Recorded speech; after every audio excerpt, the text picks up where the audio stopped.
But Abiodun Ilori will be joining us from London. I mean, he on Skype, I mean, like a network.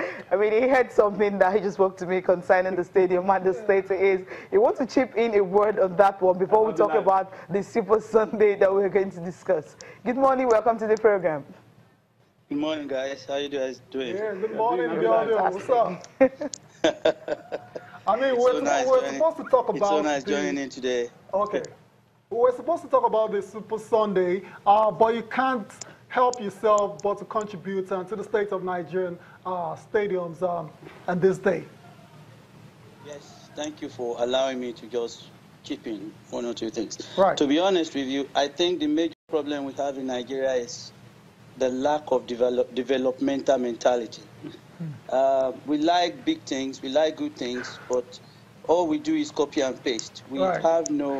We have no backup mentality to manage. Why? Because we are not ingenious with our ideas. We steal these ideas from somewhere and we place them just as they are, forgetting that once we place these ideas, we did not generate the ideas. We picked it from somewhere. We need a situation where we need to develop our own mentality to be able to manage what we have been able to put in place. For example, you look at those stadiums.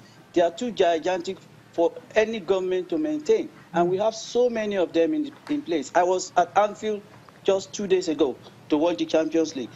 When you look at the square meters Anfield occupied, it's right in the middle of a street.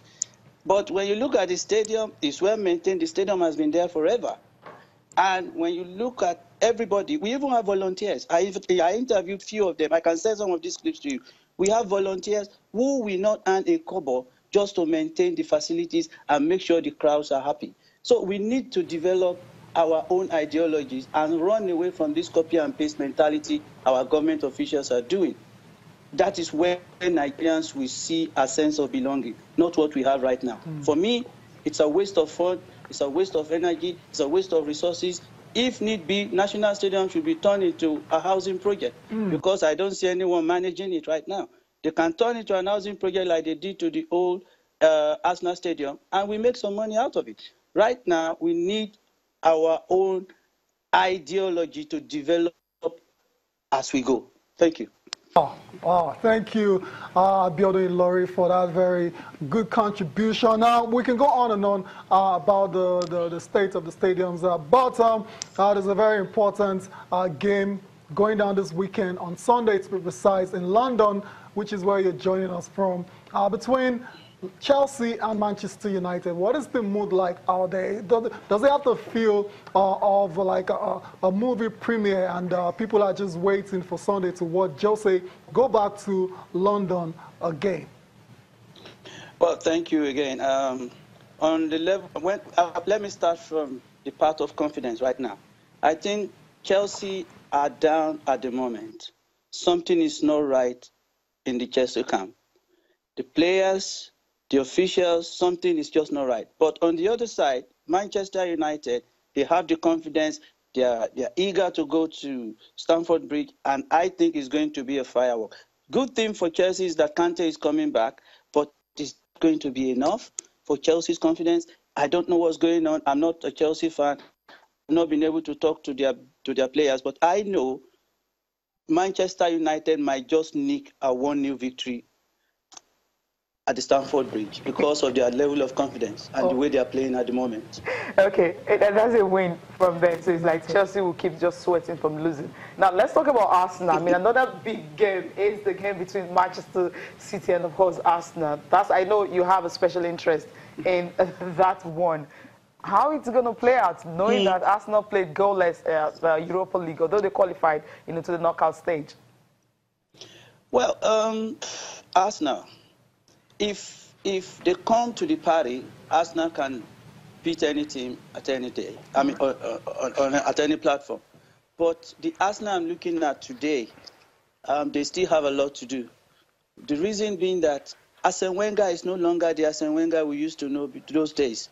Arsene Wenger is more like a grandfather these days. Where he need to hit those boys, he pat them these days. So that's number one. Number two, we still have a lot of confusion or bit of argument among the players, especially a player like Ramsey.